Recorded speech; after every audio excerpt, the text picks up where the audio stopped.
السلام علیکم دوستان عزیز، سلامت و خانواده سلامت باشید. دیدین من به شما گفتم که از کودکی من یک راه بودم. پناهی نماز میخوانم، از پدر مادرم یک راه کرده. پناهی روزه میگیرم، پدر مادرم یک راه کرده.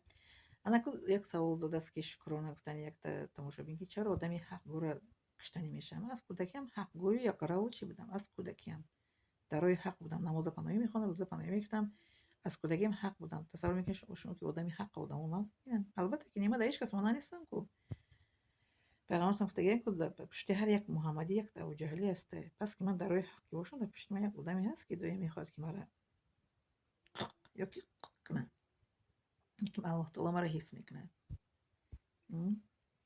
بله در SSR ممکن نبود نماز روزه پناهی من روزه میتونم نماز خواندم که هیچ کس مرا نکرد. در SSR چقدر نویسندگی بود در پیش چیزی دوست که موقعی دین افیونی خلق است دیگه است آدم استر بخشش نویسته بود که حرفی کلان قطعی حرفی سرخ قطعی نوشته بود. یادتونست دین افیونی خلق است، یعنی که دین ضرر آوری خلق است. میگونم او را در پیش چشم خدا وقتی که میبینه من سرش میگه این میگه در من سر من زدش خونده است همون دوست کنه بود.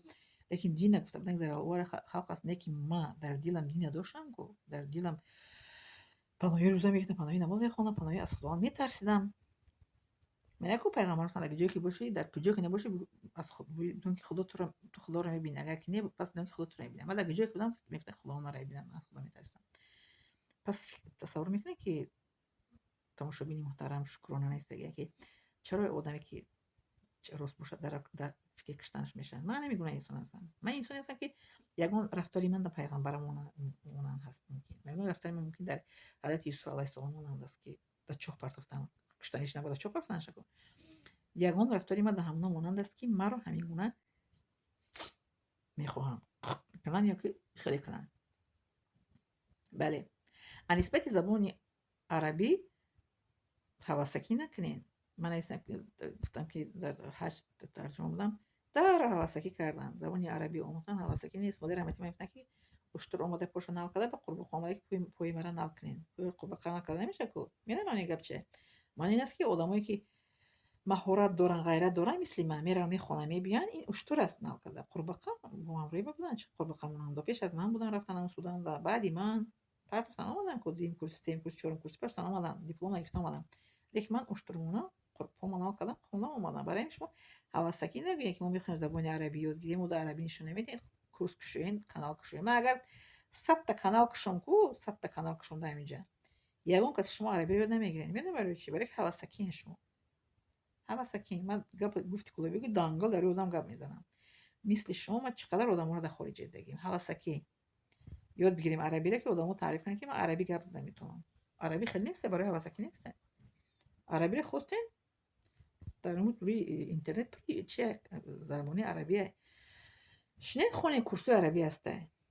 در من کسایی که سریوس نه رقم تلفن رو یکن در یوتیوب یک تا چی میگن در واتساپ گروه میکنم درس میدم. کسایی خوشمنه نیستن حواسکی میگن ای کورس کشین ما رو درس دین. من خیلی انسان نیستم حواسکی آدم رو او بیا در یوتیوب ما ویدیو هم نمیکنم به زبان عربی. هیچ کس درس نمیدم در یوتیوب. کسی خوشمنه مرحمت در واتساپ چیکنه که با همراهی من ویدیو ویزف کرده پرکتیک عربی گپ میزنیم. زبان عربی نیست که خوندن نوشتنی. زبان عربی این است که گپ میزنی بعد میگی میدونم. تو گپ نزنی که شما حق نداری بگی که من زبان نمیدونم. زبان وقتی میگه که میدونم که گپ میزنه با همون زبان. همین حواسکی نیست که نمیسم خونم 10 تا حرف یاد گرفتم و من عربی رو میدونم حرف عربی رو میدونم عربی خوندم میتونم. خوندن دیگر است و گپ زدن دیگر است. فهمیدین همین کسایی که قاری قرآن شما فکر میکنید عربی نمیدونن عربی رو نمیدونن. کسی قاری قرآن حافظ قرآن که قرآن از میدونن و عربی رو نمیدونن.